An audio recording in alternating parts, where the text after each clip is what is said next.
नमस्कार। चलिए आज एक बहुत ही अनोखे सफर पर चलते हैं। एक ऐसी दुनिया में जो हमारी आंखों को तो दिखाई नहीं देती, पर हर जिंदा चीज की बुनियाद है। जी हां, हम बात कर रहे हैं कोशिका, यानी सेल की, जो जीवन की सबसे छोटी लेकिन सबसे ताकतवर इकाई है। तो ये कहानी शुरू होती है साल 1665 में। रॉबर्ट हुक नाम के एक साइंटिस्ट थे जो अपने बनाए हुए एक माइक्रोस्कोप से बस ऐसे ही कॉर्क के एक पतले से टुकड़े को देख रहे थे। और पता है उन्हें क्या दिखा? मधुमक्खी के छत्ते जैसे छोटे छोटे खाने, छोटे छोटे कमरे। इन्हीं कमरों को उन्होंने नाम दिया सेल, जो लैटिन शब्द सेला से आया है, जिसका मतलब होता है एक छोटा कमरा। अब ये सुनने में शायद कोई बहुत बड़ी बात ना लगे, है ना? लेकिन असल में विज्ञान के इतिहास में ये एक बहुत बड़ा मोड़ था। ये पहली बार था जब किसी ने देखा कि जिंदा चीजें असल में अलग अलग यूनिट से मिलकर बनी होती हैं। और कमाल की बात यह है कि सेल शब्द आज तक बायोलॉजी में इस्तेमाल होता है। देखिए, हुक ने तो बस एक दरवाजा खोला था। उसके बाद तो लगभग 200 सालों तक एक के बाद एक खोज होती गई। ल्यूवेनहॉक ने पहली बार जिंदा सेल देखे। फिर रॉबर्ट ब्राउन ने सेल के अंदर उसका कंट्रोल सेंटर यानी न्यूक्लियस खोजा। इसके बाद श्लाइडन और श्वान ने यह साबित किया कि सारे पेड़ पौधे और जानवर सेल से ही बने हैं। और आखिर में विर्चो ने पहेली का आखिरी टुकड़ा जोड़ते हुए कहा कि हर नया सेल हमेशा एक पुराने सेल से ही बनता है।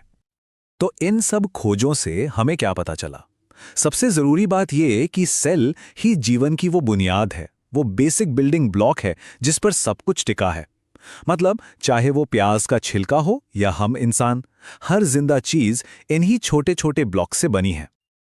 और इन्हीं सब बातों को मिलाकर बना सेल थ्योरी या कोशिका सिद्धांत, जिसके 3 सीधे सरल नियम हैं। पहला, हर जिंदा चीज सेल से बनी है। दूसरा, सेल ही जीवन की सबसे बेसिक यूनिट है। और तीसरा, सारे सेल्स पहले से मौजूद सेल से ही आते हैं। कह सकते हैं कि यह थ्योरी जिंदगी को समझने का हमारा ब्लूप्रिंट है। तो चलिए, थियरी तो बहुत हो गई। अब असल में कोशिका के अंदर चलकर देखते हैं कि वहां क्या क्या है। कल्पना कीजिए कि हम एक बहुत ही छोटे लेकिन बेहद व्यस्त शहर के अंदर एक टूर पर जा रहे हैं।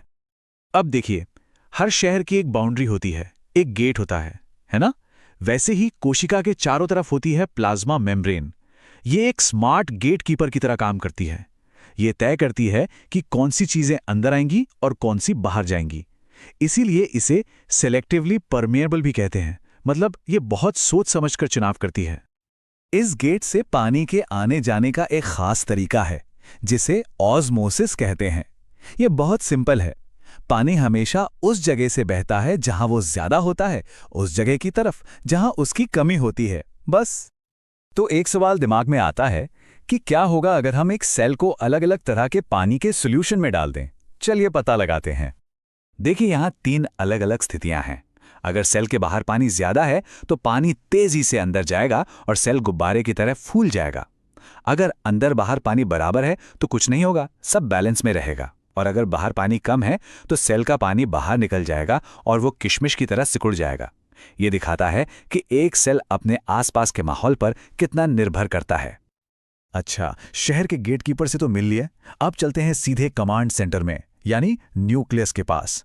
ये कोशिका का दिमाग है। इसी के अंदर डीएनए के रूप में सारी जेनेटिक जानकारी यानी सारे ब्लूप्रिंट्स रखे होते हैं।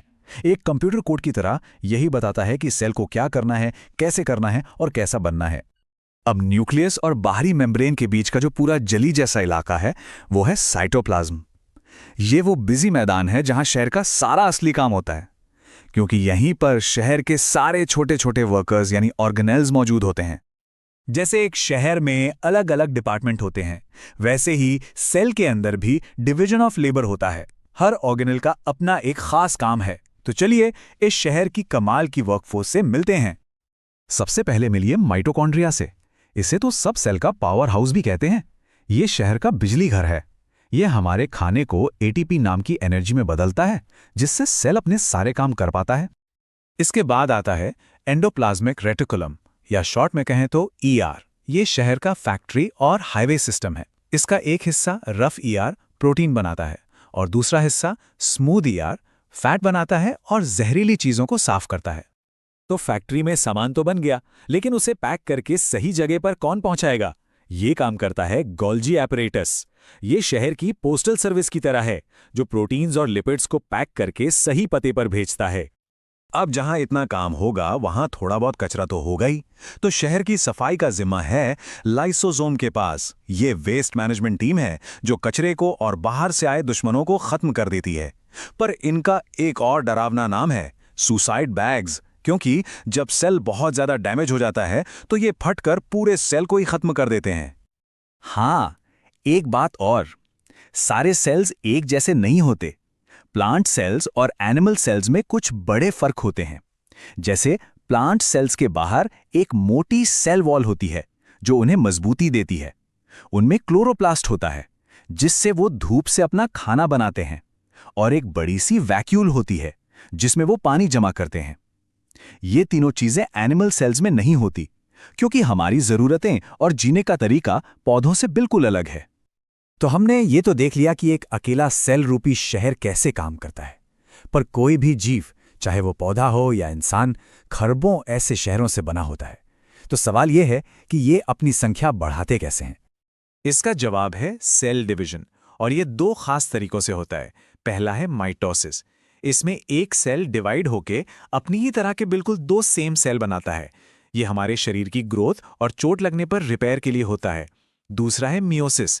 ये सिर्फ रिप्रोडक्शन के लिए होता है, जिसमें एक सेल से 4 नए सेल बनते हैं और हर एक में जेनेटिक जानकारी आधी होती है।